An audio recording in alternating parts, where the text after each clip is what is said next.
I think the Europeans are leading the way. They're really just getting on with it. When you speak to the Europeans, they're very much come at it from it's a net zero world. We're back solving what we need. We know that we're in deficit from a renewable energy perspective. When we look at our energy system, we know we will need to be a net importer of energy, either through transmission lines or through hydrogen or ammonia.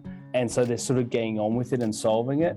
So some of their funding, obviously they've announced about 8 billion euros in funding, which is big money. But it's not just throwing money at the problem, it's some of the systems they've got in place, which in my mind is pretty smart. Hello and welcome to Energy Unplugged by Aurora. This podcast features various experts from Aurora having in-depth conversations with key industry leaders, policymakers and academics from all over the world. It explores the hottest topics across the energy market and gives a unique perspective on major energy issues.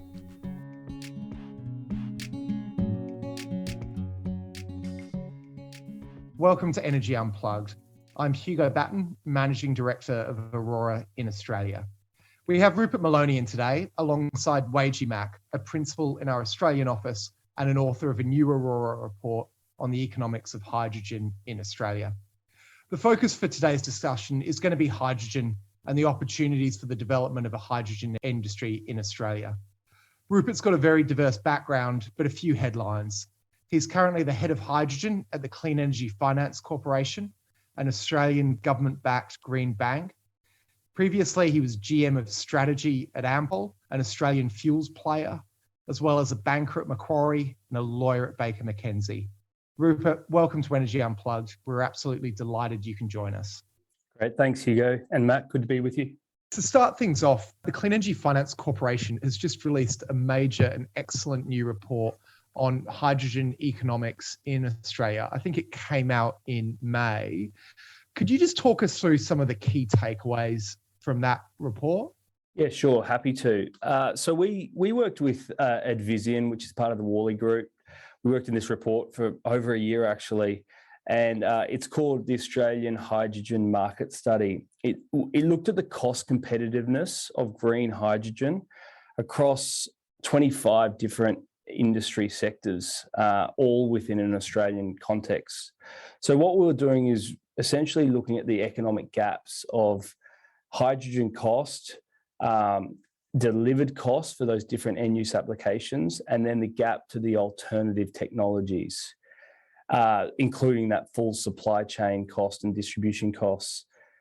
The analysis highlighted that there's a clear pathway for hydrogen to reach competitiveness, certainly starting off in the heavy trucking, the buses, and remote power sectors, with the potential to expand to other transportation sectors in the next 10 years and then expand beyond that to different end-use applications like industrial feedstock, and then in time, the export industry.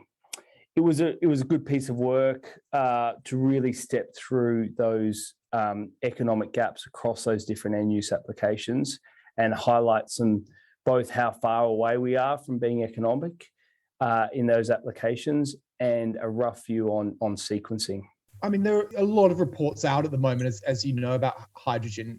Are there any parts where you felt like you were pushing against market consensus a little bit? Certainly on electrolyzer capital costs, that was one that we really honed in on because there's certainly some market commentators out there with some pretty aggressive markers for capital costs. And so we really tested ourselves. We worked with Advisian, which is part of the Weijie group, to do this report. And we leveraged some of their insight. They do a lot of procurement engagements for clients, but we triangulated market data. We looked at that benchmarking. We also factored in what we're seeing in the market at CEFC. We're obviously looking at a lot of different projects at the moment. We also even spoke to people on the ground in China because that was one of the key drivers that the market was saying some very low cost electrolyzers were coming from to really test our numbers. And we came out at that our forecast for electrolyzer capital cost fully installed was around about that $1.1 to $1.2 million a megawatt. This is assuming industrial scale production. So this isn't small pilot scale projects that we're sort of seeing today. and then seeing that capital cost come down to about $500,000. These are all Australian dollars per megawatt, and in an accelerated case down to about that $200,000, but that's out at 2050. I suppose before we get into the detail of hydrogen's role in Australia's domestic economy, what's the kind of CEFC house view on hydrogen as an export opportunity for Australia? I mean, clearly Australia's economy for a while has been built on exporting coal and gas to Asia. Does the CEFC have a view on the size of that prize and the feasibility of it based on the work you've done, or is it still too early to say? There's no doubt that we're seeing a lot of projects, and there's no doubt that the economics are really challenging. If the economics are challenging in a domestic sense, there's that additional layer of distribution cost to get to those export markets. So we look at the numbers and we see very large economic gaps, and there's no doubt it's challenging. But I must say my view on this question has changed a little bit over the last sort of 12 months or so. Okay. We're starting to see a real sort of pull factor coming from some of those markets that we're talking about. We're talking about Japan or Europe or Korea. And these are markets which are really embracing net zero, and they're really mapping out their energy systems, and they really do see a role for hydrogen. So they're really they're trying to build out these, from their perspective, an imported supply chain. The other one that we're starting to see a lot more of is on the pricing side, is a lot more thought about and discussion about a potential green premium here, or even potentially a shadow carbon price, if you can put it that way, because you've got a lot of companies, all companies in these markets globally are factoring in internal carbon prices, even if there's not a mandated carbon price in those markets. We're seeing financial markets as well. With allocation of capital in financial markets, you're getting that sort of shadow carbon price by increasing the cost of capital for carbon intensive industries and reducing the cost of capital for green industries. And then the other one is obviously there's starting this discussion about border adjustments mechanisms, and those factors are starting to come together to form a level of potential green premium. So as I said, the economics are really difficult, no doubt about that, but we're starting to see either a pull factor from these markets or a pseudo sort of green premium being discussed to enable some of these projects get closer. That makes total sense. When you talk about the economic gap, I presume it is the kind of transport costs, and I'm certainly not a chemical engineer, but the processes around shipping and then delivering hydrogen into Asia, I hear are just quite high. It's still getting worked through because we're talking about some of these markets, certainly in liquid hydrogen, is still getting worked through what those costs will be.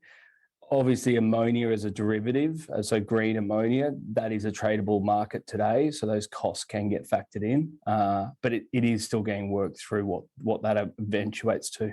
And then the kind of prioritization of domestic opportunities in Australia, I think there have been a kind of number of helpful frameworks that we've seen.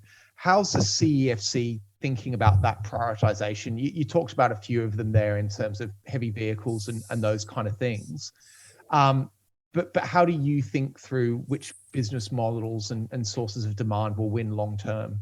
As with all investments that the CEFC looks at, we need to make a commercial return or make a return for investments that we make. We're not a grant-giving organisation, so we will ultimately be guided by risks and returns.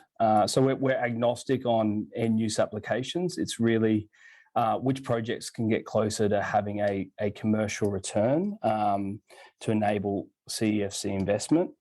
We're genuinely open-minded. The way I'm seeing it at the moment is that there's potentially role for multiple end-use applications and financing of multiple end-use applications. You've got the ones that I was talking about earlier, which are probably closest to being economic. So displacement of petroleum products, where we can see that pathway. But then you've got, but they've got pretty complex supply chains, and you've got challenges of vehicle availability, which really isn't there today. Then on the other side, you've got some end-use applications which have pretty deep demand pools which are there today.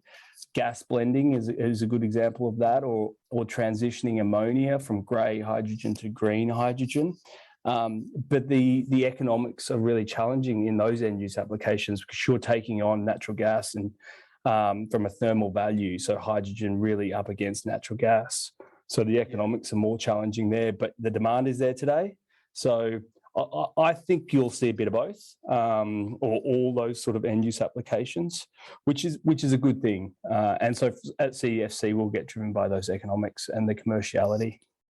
Well, just talking then about commercial returns, it generated some headlines here in Australia, but the CEFC made their first major hydrogen investment a little while ago in Hysata. I think I've got that name right, which is an advanced electrolyzer technology coming out of the University of Wollongong. I mean, it's always great to see Aussie unis commercialising their research because outside of biomedical research, Australians always haven't done that as well as overseas. But could you tell us a little bit about that company and what they're doing? Yes, happy to. So that's come out of the CEFC's Clean Energy Innovation Fund. That's an allocation of capital. It's about $200 million. It's essentially a venture capital fund. It's an early stage investment fund. So we look to support sort of new hydrogen technologies out of that fund. This investment, Hysata, it's a new type of electrolyzer technology that has the potential to significantly improve the efficiency of the hydrogen production process. It's really exciting. It's potential step change in efficiencies. So with current PEM or alkaline electrolyzers being around that 60 to 70% efficiency, this has a potential to really step change that up closer to that sort of 90, 95% efficiency potentially. It's early stage and it needs to be commercialized. And potentially there's some other benefits with very low cost capital costs with this technology as well. It's a good example of what's going to be required across the hydrogen supply chain. We will need new technologies to really bring down these costs and drive up efficiencies. So we'll look to support technologies like this across that supply chain. And we're seeing a number of opportunities across the supply chain coming out of those Australian research and R&D facilities and universities. On that note, who do you see as the potential long-term winners in the hydrogen economy? And I know it's early. Is it going to be players like Hysata who can build a technology mode? We've seen some unconventional larger players enter in Australia. Squadron Energy, which is at least partly owned by Fortescue, one of the big iron ore players here in Australia as an example. But there's clearly just a lot of activity. Do you have a view yet on where the long-term winners will emerge and what will be their source of sustainable competitive advantage in the hydrogen economy? I think that there'll be a number of winners across that whole supply chain. It'll be those players that really solve the commercial barriers that we're sort of up against. No doubt technical suppliers, so new businesses, new technologies that are developed which solve some of those challenges and bring down either delivery cost or supply chain cost. Project developers that bring something unique to the table. If there's projects in the early days where they're really competing with a higher cost alternative, I think they'll be good examples. The Squadron Energy and going head on with natural gas, I think is difficult. So Squadron and Energy Australia, they're obviously got open cycle gas turbines, and these are newly developed turbines that are hydrogen ready or hydrogen capable. And my understanding is that they're really thinking about a blend of gas and hydrogen through those turbines. The challenge you get is that you're going head on from a thermal value. So obviously natural gas is relatively cheap, and $10 a gigajoule natural gas, if that's what you're assuming through those turbines, you need to have hydrogen down at call it $1.20 a kilogram for hydrogen's higher heat value when it's combusted, which is really challenging. Our report said that you're not going to get to those prices anytime in the next sort of 20 years at least. Not to say that our report's right. We'll see those technology cost curves come down. But there's no doubt that's challenging, and that's why potentially petroleum products, you've got a higher bar that you're competing against. Initially, when we were discussing topics for this interview, I don't think the European energy crisis had blown up in quite the way it has since. Do you think the volatility we're seeing in European energy markets, driven at least in part by volatility in gas markets and some of the geopolitics around that, will change the politics of hydrogen?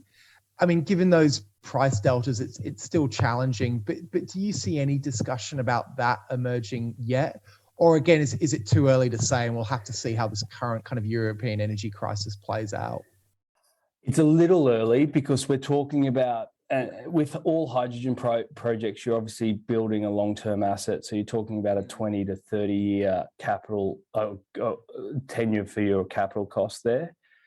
So it's sort of through the cycles, but there's no doubt that if you look at it on the other side, there's no doubt that some hydrogen projects are really, that there is a true benefit for the stability of price, and that you're not actually, you could actually do an offtake, a long-term offtake, and some of these projects are looking at it, a 20-year offtake where you have a very certain price of energy, and it's not pegged to oil price or global gas prices in that sense. So there's a lot more certainty on the other side, which is a real benefit for hydrogen, because it's essentially, you can be quite certain on your renewable energy costs over that long period of time. Your capital costs up front, most of them are upfront costs. So you can actually price long-term pretty stable. When you do look overseas, are there any countries that you see doing a particularly good job of stimulating hydrogen supply and demand in their economies? I mean, I know the Europeans, particularly the Germans, from what I've seen, seem to be throwing a lot of money at hydrogen. And countries like Morocco are certainly talking about the benefits of their very cheap green electricity and their proximity to those European demand centres. Is there anyone you look at and say they've got the policy configurations pretty right? I think you probably touched upon it there. I think the Europeans are leading the way. They're really just getting on with it. When you speak to the Europeans, they're very much coming at it from it's a net zero world. We're back solving what we need. We know that we're in deficit from a renewable energy perspective. When we look at our energy system, we know we will need to be a net importer of energy, either through transmission lines or through hydrogen or ammonia. And so they're sort of getting on with it and solving it. So some of their funding, obviously, they've announced about 8 billion euros in funding, which is big money. But it's not just throwing money at the problem. It's some of the systems they've got in place, which in my mind is pretty smart. I'm not sure if you've heard of this H2 Global scheme, which is very topical here in Australia, because a number of the Australian hydrogen export projects are targeting this scheme. But it's about 900 or €1 billion in funding, which is essentially a subsidised reverse auction for hydrogen imports to improve that price competitiveness, because there is that gap. So it's a pretty interesting model, because it's this dual tender where they take bids from a sort of a hydrogen purchase agreement and a hydrogen supply side, and then there's going to be a gap, and then they use a CFD style subsidy to plug that gap over time. It's essentially bringing projects forward, because the challenge with all these projects are, do you go early and lock in a higher price because there's a higher capital cost today, or do you wait for others to do that, drive down price and coming later? But these CFD style subsidies enables that gap to be filled over time, and it declines over time. So they're smart policy mechanisms, and I know that here in Australia we're pretty close to it on the Australian side, and a lot's happening at a government level, working quite closely with the Germans on it. Mac, I might bring you in here, because you were certainly pretty heavily involved with Aurora's work on hydrogen in Europe. Is there anything you'd add to Rupert's comments there about how the Europeans are designing their markets around hydrogen, and anyone you see doing it particularly well? Yeah, no, I can't fully agree with Rupert here. There's a lot of I think it's a three-factor reason why kind of Europe is seeing such a huge influx in interest in hydrogen. And the first one which Rupert touched on was this really clear target, both for 2030 emissions target and a 2050 net zero target that almost all European nations have signed up towards. And then that kind of backs solving. But what's quite interesting there as well is with many of these countries like Germany or France, which is pushing really hard on the hydrogen front, they had traditional kind of baseload nuclear power that has been giving them a really good sense of baseload low carbon generation, but they're starting to move a little bit away from nuclear. And that comes the question of, what's next for the power sector in terms of decarbonizing. If renewables are only 90 to 95% of the answer, what's that remaining 5 to 10% of the answer there?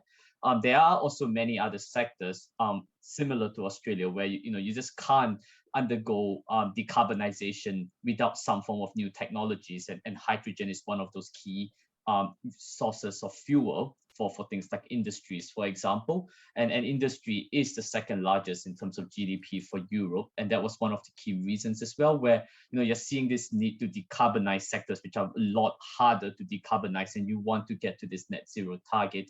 And I guess the last point is just government support, and that comes in terms of direct funding. I think when we worked out the total amount of funding that was available, it was, I think, somewhere closer to 30-40 billion euros across Europe that's available for funding new hydrogen projects. That's split across both green hydrogen as well as blue hydrogen projects, such as SMRs and CCS.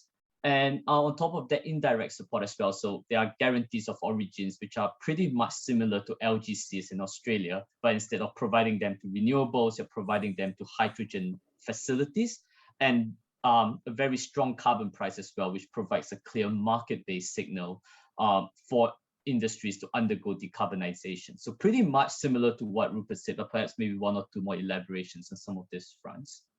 Returning to Australia, Mac, and maybe one for you, the federal government's announced a $2 to Aussie dollar per kilo hydrogen target by 2030. I know we've just released a report on this topic.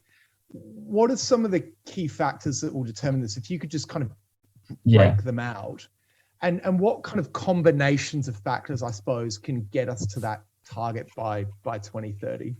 In that recent report, we looked at many different business models. So we looked at kind of off-grid electrolyzers, particularly kind of co-locating with renewables on site. We also look at on-grid electrolyzers, so that's kind of drawing power from the system itself.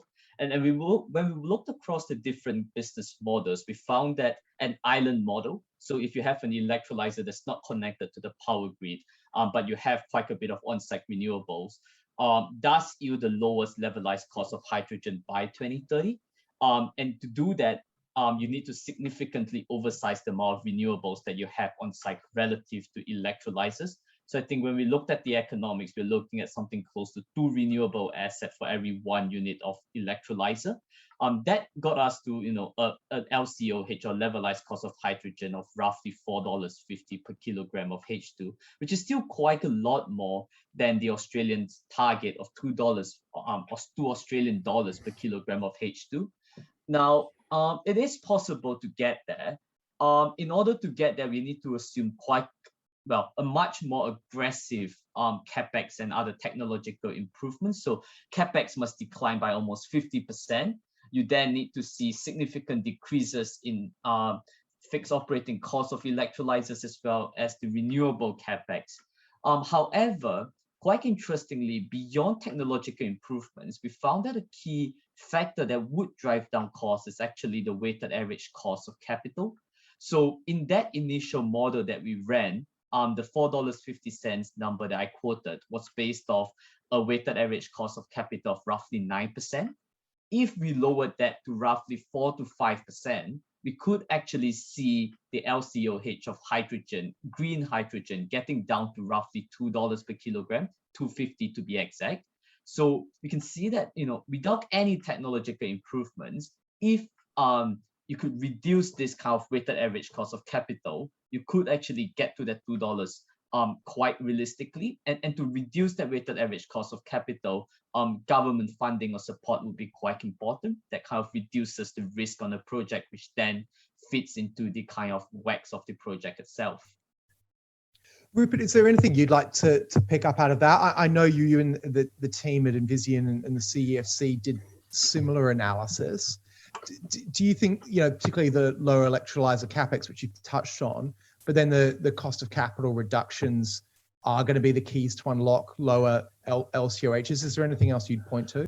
Yeah, I think it's all the levers. I think every lever needs to be pulled. No doubt cost of capital has a role. And we're seeing, certainly from a CEFC perspective, we're there to help cost of capital. And there's lots of interest from other funders as well. But I think it's, I think renewable, I think the main model that we're seeing is sort of a likely grid connected, but a long-term PPA arrangement. And we're seeing some pretty aggressive pricing in the market to really try and get up to that load factor of your electrolyzer around that sort of 60 or 70% is the optimum sort of load factor you need to target. But buy a PPA 100% green in a location which is pretty close. And then you're seeing some interesting stuff. So, for example, I'm not sure if you caught when New South Wales came out with their hydrogen strategy. They're talking about offering sort of a 90% discount on network charges, which seems really smart because you're really looking to utilise spare capacity in the grid infrastructure network and really encourage these hydrogen projects to be located in areas where there's spare capacity and pass on those discounts to those projects, which seems really smart because, again, that's another lever. It's not just the renewable energy costs. It's obviously network charges are a big element of that if it's grid connected. And then we'll see capital costs come down. There's no doubt about that. We only have to look back at solar and wind from 10 years ago and the numbers were scary and we very much got there. So I have faith with sort of the scaling up of the supply chain from an electrolyzer production perspective, that there'll be some good learning curves coming off that, and will likely exceed expectations. As I said up front, there's some pretty aggressive markers out there in the market, and some of those markers are coming from the OEMs themselves. So the large global electrolyzer manufacturers are out there with some very aggressive pricing that they think they can get to in the next 5 years or so. So you factor in some of that pricing. Renewable energy is obviously a key component that needs to continue to come down. Capital market supporting, I can see that. And then the right policy mechanisms in place, which we can certainly see as well. And you can see that pathway. The debate is when, and I think that's a secondary sort of consideration. It's just getting that price coming down, so supply chain costs coming down, and then potentially some premiumization from a green product perspective on the price side, and then you get more projects happening. Yeah, absolutely. And as you touched on New South Wales there briefly, they do seem to be doing a very good job of thinking about hydrogen transmission, generation, and security of supply / capacity in an internally consistent way. So they're mapping out integrated policies. Now critics might say it's a slight return to kind of command and control of electricity markets, but it certainly does seem to be kind of well integrated, and they're leveraging, I think, some of the wholesale price benefits they're going to create through the renewable CFD auctions they've run into hydrogen deployment, which seems smart. I completely agree. Our study looked at this as well, where are you going to locate hydrogen production versus demand centres? And it's a key consideration. Obviously, the lowest cost renewable energy is not in locations next to port locations or demand centres. So do you produce at those renewable energy zones and benefit from that lower cost renewable energy, or do you build more transmission lines and move electrons down to producing closer to those demand centres? And ultimately what we need is an efficient system to bring down costs. And so the New South Wales policies really factor some of that in to make sure that that hydrogen production is located in the most optimum locations from a full supply chain cost perspective. So that's important. And then we will look at there's other factors and other levers that we'll go through from a policy perspective. Obviously, at the federal government level, there's a hydrogen hubs funding program underway at the moment, which is really about aggregating some of these costs, these capital costs that will be required from an infrastructure perspective, and having government support in the early days. So that's another important program that's underway at the moment. Mac, I might bring you in on that one again. If we think about at least some of the hydrogen supply facilities being connected into the NEM, what impact does our modelling say that will have? And I suppose we should give a little bit of context to some of our listeners who are based in Europe and the US. As I think I said earlier in the podcast, we are seeing low prices in Australia's East Coast electricity market, and particularly in the middle of the day, prices at the moment are very often negative. And that's in part driven by the boom in rooftop solar, where we're adding almost 3 gigawatts a year. But there are grid scale wind and solar coming in. But it's becoming a very duck curvy market, to use a term that's being thrown around a lot in Australia at the moment. How does demand for hydrogen production fit into that? Yeah, that's a really good question. And I think, we have to first assume that this is connected to the grid, and at least in our EMO's forecast scenarios, they do expect anywhere between 10 to 120 terawatts of grid connected hydrogen. And for context, the kind of total grid demand at that point, 2050, it's roughly 250 terawatt hours. So it's quite a bit of hydrogen that could be added to the grid. In terms of how it affects the grid economics, we do see hydrogen production to be focused predominantly in the middle of the day, where there's a lot of solar production and wholesale electricity prices are low. So that's the kind of the most ideal time to be producing hydrogen to kind of capitalize on the cheap electricity cost. And I think the clear winners here would be renewables. And both wind and solar would benefit from this, but particularly solar assets, because without hydrogen, as you get more and more rooftop solar coming into the market, this kind of middle of the day prices would be quite low, and you could get quite a low capture price, which is a DWA price as well, and also high levels of economic curtailment. And what hydrogen does is that it starts to soak up this excess energy in the middle of the day. So it gives an uplift to both the DWA price of solar assets and renewable assets in general, as well as reducing the amount of economic curtailment. So even with a modest amount of hydrogen, so somewhere like 20 terawatt hours of hydrogen, which is what we modeled in the system by 2050, that's less than 10% of the total grid connected power demand. We do see improvements in gross margins of renewable assets of anywhere between 5 to 10%. So it does provide quite a huge benefit for renewables connecting into the grid. Rupert, before we go, I do want to get one question in about your career prior to the CEFC and the current focus on hydrogen. Previously, you were at Ampol, which, as I said in the intro, is an Australian fuels player. So my understanding is they own an oil refinery. They own a network of refueling stations around the country. But they've been pretty active in the last year or two looking at electricity generation assets, and they've been certainly talking about EV charging infrastructure. What kind of strategic options are available to Ampol? How do you think they're thinking around the different options available to them at the moment? Yeah, it's an interesting one, and it's a similar sort of consideration a lot of these large petroleum sort of downstream businesses are going through. That they're certainly looking at it at expanding they're looking at becoming a broader energy player, so not just playing in transport fuels as they've traditionally played in, and expanding to stationary energy. But at the same time, obviously, a lot of the big gentailers are also looking to expand their reaches as well.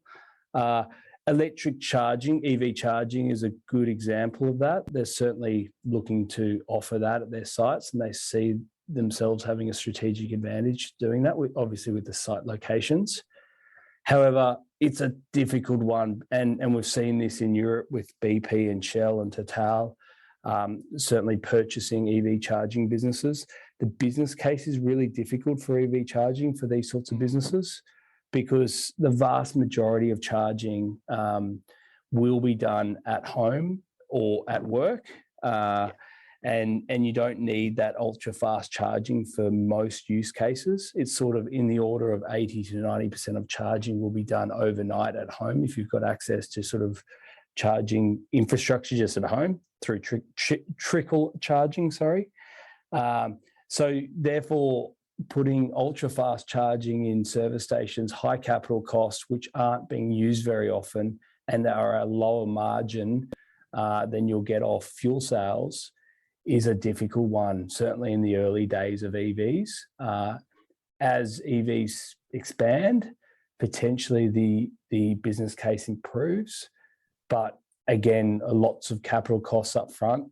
So from a return on capital perspective, it's a real challenge. So these businesses are working that through, and they're trying to sort of expand their reach into other forms of energy. Yeah, absolutely. And then just a final question to wrap it up. And I often ask for these recommendations at the end of these podcasts. Rupert, who do you read or listen to in the energy kind of / decarbonisation space that you think's always good and relevant to the private sector? Is there anyone that springs to mind? Oh, there's obviously plenty of news flow when it comes to hydrogen. It's a daily occurrence at the moment. But beyond that, there's an Australian economist and author called Ross Garnaut. Some of his books, in particular, one that I read about 6 months ago called Superpower, I believe, is an interesting read, because Ross Garnaut was one of the early comers to sort of the carbon revolution, and he was behind a lot of the policy in the early days here in Australia. And then this more recent book really incorporates the role that renewable energy or clean energy can have from an export perspective, and certainly where the role that hydrogen plays. It's an interesting perspective because it really says that the energy markets will be turned on their head.